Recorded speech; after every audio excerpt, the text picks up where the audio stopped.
Good morning, everybody. Lee Brower here. Welcome to this week's edition of Meaningful Monday. I am grateful to be here. I am glad to be here. Last week I was talking with a colleague, good friend, partner with us in the river, and, and Avi Cantor, and he was telling me about a secret that he had discovered. He'd read someplace or heard someplace that anytime somebody says, I can't, or say, like your kids say, I can't do this, ask them, you can't or you won't. And by just going to that question, and I started thinking, well, that has ramifications everywhere. He said it's been magical with his kids because they stop and think and they go, well, I guess I could, but and they start to evaluate that whole situation because when you say I can't, it closes the door down for future opportunities. I can't is a phrase that we often use to excuse ourselves from doing something. It implies a sense of lack of control or ability. We're giving our power to control our own actions and decisions. We're giving it up.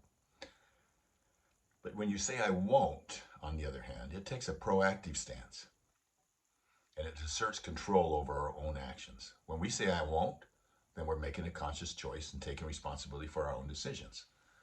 Now, yeah, it's a great thing to do with your kids. It's a great thing. When I say I can't do something, is that you can't or you won't. But there's a whole other side to it on how we use that won't. Let's just talk about the simple part of it first. For example, I can't go to the gym today. That implies that there's an external force preventing us from going to the gym, right? Versus, I won't go to the gym today. That means I'm still in control. I take ownership, recognize that I'm making a deliberate choice not to go to the gym. How about, I can't eat healthy? Now, again, that phrase implies a lack of control over our own eating habits. Versus, I won't eat healthy. And that phrase acknowledges the power we have to make a conscious choice to eat healthy. But you see, it goes beyond that. And it goes beyond that because once you realize that you have control, it changes your won't to something that's very powerful. For example, one story I found was about a person named Linda. And she always used the phrase, I can't, according to her, when faced with challenges or obstacles. She would tell herself she couldn't run a marathon. She couldn't get a promotion at work. She couldn't achieve her goals. So one day she attended this motivational seminar and a speaker talked about the power of language and how changing just one word can change your life. And the speaker asked the audience to change I can't to I won't.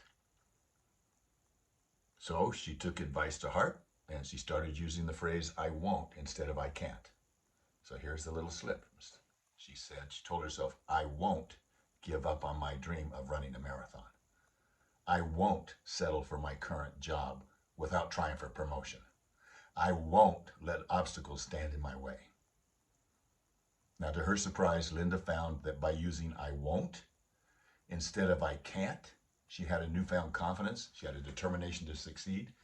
So she trained for and completed a marathon. She got a promotion, the promotion she wanted, and she achieved many of her other goals. How many of you are familiar of this right here? In my quest to find examples, I ran across the history of Quest bars. I had the opportunity several years ago to meet Tom Bilyeu, who is the founder of Quest bars. But in reading, this didn't come from him to me, but I was reading about it, and he talked in 2018, he talked about what made him successful. And he attributed his success to the use of I won't instead of I can't. He said that whenever he was faced with a challenge or obstacle, he would tell himself, I won't give up, instead of I can't do it. The simple change in language helped him to stay motivated and push through tough times, ultimately leading to building up this billion-dollar company.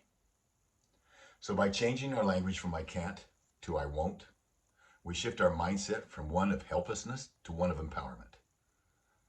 And that change in mindset can lead to improved confidence, motivation, inspiration, and personal accountability.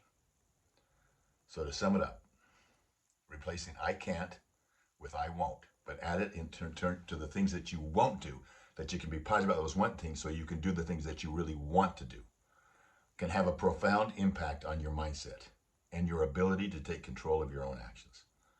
Remember, the words we use can shape our thoughts, so choose them wisely. Have a meaningful week. I look forward to talking to you next week. Bye-bye.